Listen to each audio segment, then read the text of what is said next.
Welcome back to another episode of Adoptions from the Heart TV. I'm your host, Amanda Aliberti. Today we're going to be sitting down with birth mother Elizabeth, who's going to share her story of placing her child for adoption.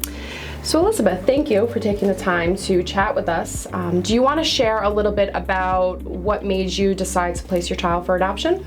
I think a lot of it is my situation in life at the moment, not being financially as stable as I want to be, and also just not ready to have another child, and not knowing who my birth father was. Okay. Also Okay. put me in that direction of placing. It is cool that it's open. My daughter is 5, so she's pretty open to having a brother that she can talk to, and she always says he's in her heart, so it's cute. Share with me a little bit about how it feels to be parenting another child and how you're able to talk with her about her brother. We're pretty open about it.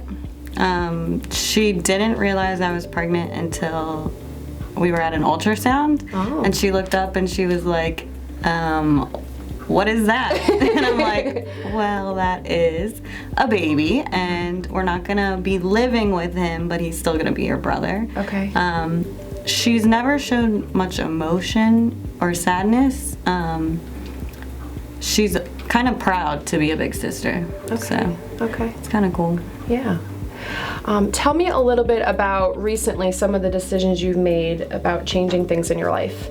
I've recently became a full-time student, and I think that's just me pursuing a goal that I've had since about 2013. Okay.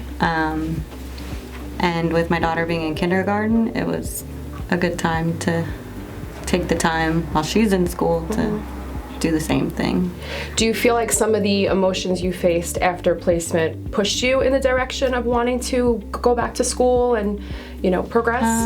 I think growing up, a lot of what my parents and grandparents taught me was hard work cures all. So putting myself to work and not sitting around being idle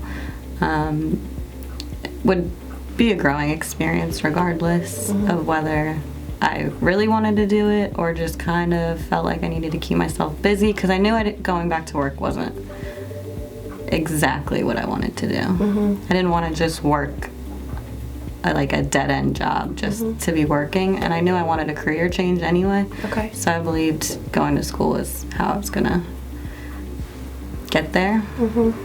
And I know you've shared previously about that the adoptive mom to your child actually helped push you in that direction. Yeah, she teaches at a school in Arkansas. Okay. Communications, and she would ask me if I filled out my FAFSA form, if I applied online, and she would kind of nag me a little bit through text messages, like, did you do it yet? It's not hard. Did you do it yet? Just do it. So it was cool. That must have made you feel really good to know that even after placing your child with this family, she still followed up and really cared about you enough to want to see you move forward. Yeah, no, she's been very supportive. She definitely has a love for me that I probably don't understand yet, because I've filled something in her life that I can't relate to, probably, because I don't know what that feeling is to not be able to have another child. But I know, like, my entire family speaks to them through Facebook and things like that. Okay. So they're all very open about what's going on.